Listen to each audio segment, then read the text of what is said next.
In today's coincidence news, just hours after Trump floated the idea that Washington Post journalist Jamal Khashoggi was potentially murdered by rogue killers, it seems the Saudi government is planning to give an explanation that absolves the Crown Prince, MBS, of any blame. NBC News reporting that the Saudis will claim Khashoggi did die in their consulate in Turkey, but it was an interrogation attempt gone wrong. And just a short time ago, Trump checked in with his Secretary of State, Mike Pompeo, who's in Riyadh today, tweeting, "Just spoke with the Crown Prince of Saudi Arabia, who totally denied any knowledge of what took place in their Turkish consulate. He was with the Secretary of State, Mike Pompeo, during the call and told me that he has already started and will rapidly expand a full and complete investigation into this matter. Answers will be forthcoming shortly." Joining us on set now is former CIA director, now NBC News senior national security analyst John Brennan. We've been dying to talk to you about this for days. First, your thoughts on Donald Trump previewing the Saudi line on rogue killers before even the Saudis trotted that out.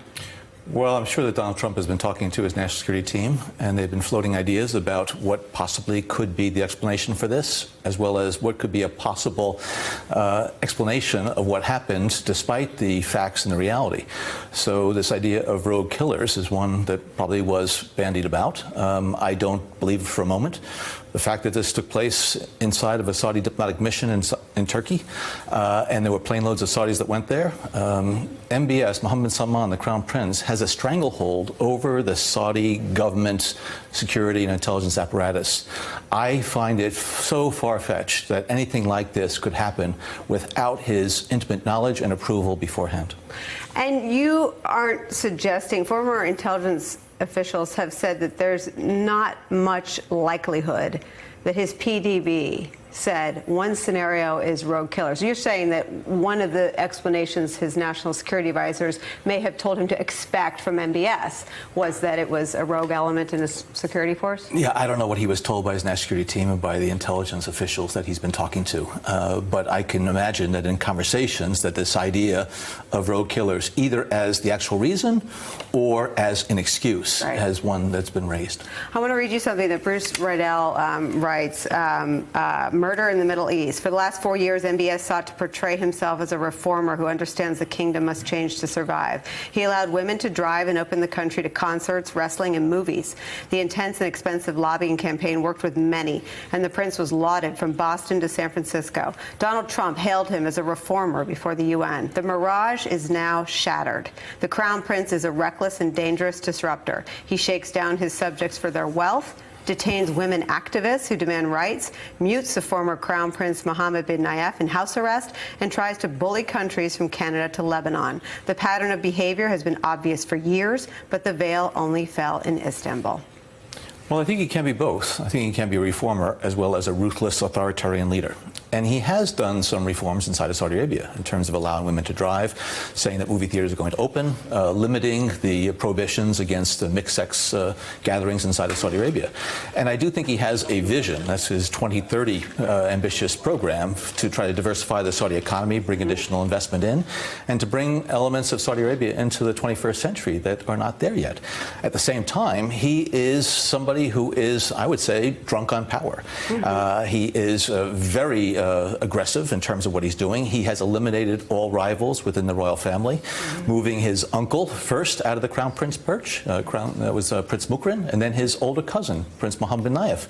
I think he has had this in mind for quite a number of years. He is the favorite son of a very senior prince formerly and now the king. And I think he's been used to getting his way for many, many years. And once he was able to consolidate power in his own hands and remove any rivals within the royal family councils, I think he was the one who was deciding how Saudi Arabia's future course should be charted. You said he could be a reformer and, you know, essentially the ruthless leader who carried out this attack on the Washington Post columnist. Do you think that the reformer was spin? Do you think that was presentation to win over hearts and minds in Hollywood, where he invested in the biggest industry in Los Angeles, entertainment, to win hearts and minds in Silicon Valley, where he made big investments in the tech industry, to win hearts and minds in New York's elite circles, to win hearts and minds in this White House, which doesn't sound like it was particularly challenging with Jared Kushner and the president? Again, I think it can be both. I think he firmly believed, and I had conversations with him about the need to reform Saudi society. And so I think he was very interested in making some changes that were fundamental to Saudi Arabia's future, and also trying to reduce the influence of Islamic extremists within Saudi institutions. At the same time, though, I think he leveraged that as a way to appeal to those quarters that you pointed out and try to attract more interest in what he is doing. Also, I think it was a way to gather public support inside of Saudi Arabia for his leadership. And so he was appealing to some of the younger segments within Saudi society who saw him as a reformer and liked the idea of opening up some things. But he was very, very scrupulous as far as not allowing that reform to go beyond what he wanted.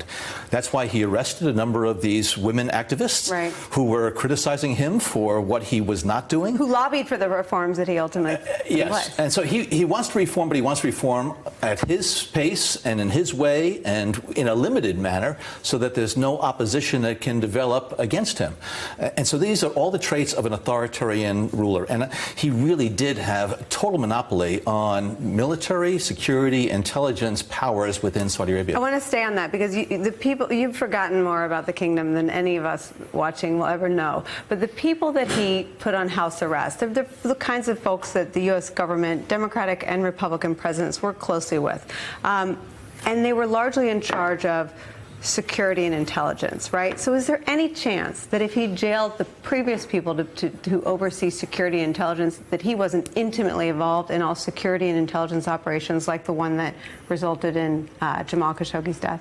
I cannot see it as possible that he was not the person who was aware of and authorized this operation. Whether or not it went badly and they weren't planning to kill him, I don't know. But for something of this magnitude, going after a U.S. person, a journalist for the U.S. resident, a journalist for the Washington Post at a foreign diplomatic mission, a Saudi diplomatic mission in a foreign country, he should have realized, and I think everybody in Saudi Arabia would have realized that this is a major, major action.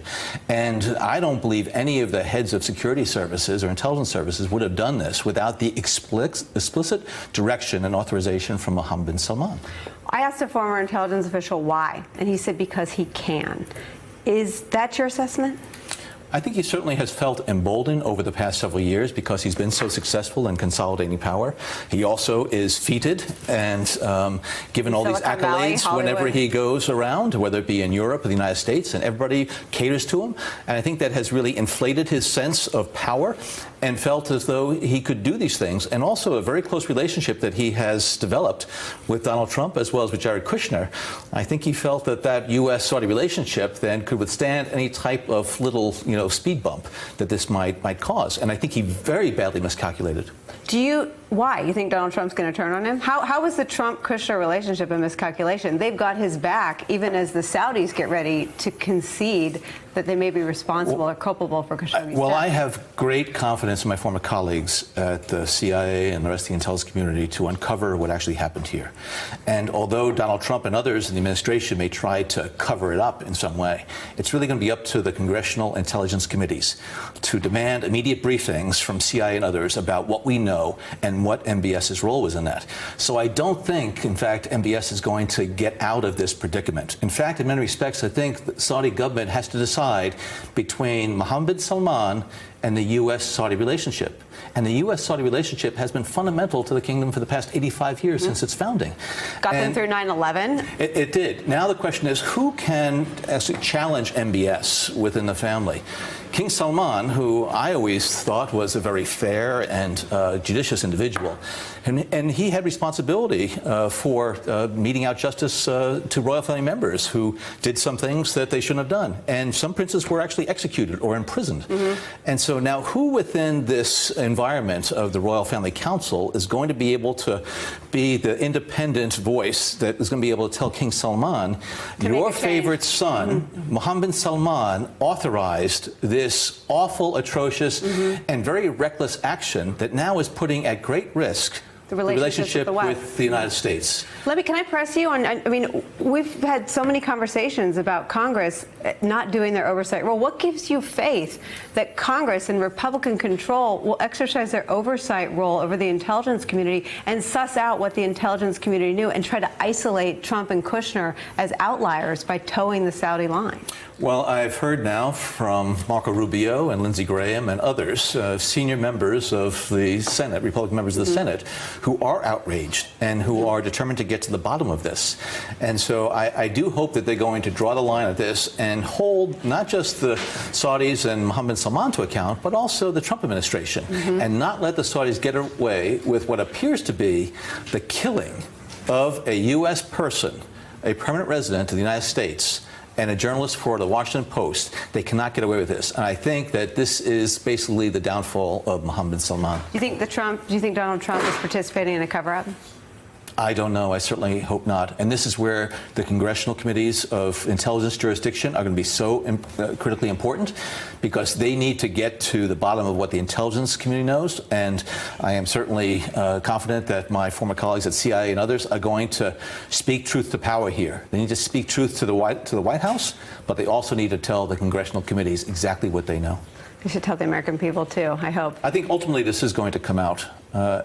It's very important for us to maintain good relations with Saudi Arabia. And if it's Mohammed Salman who's the cancer here, well, we need to be able to find ways to eliminate the cancer and to move forward with this relationship that is critical to regional stability and our national security interests. Hey there, I'm Chris Hayes from MSNBC. Thanks for watching MSNBC on YouTube. If you want to keep up to date with the videos we're putting out, you can click subscribe just below me, or click over on this list to see lots of other great videos.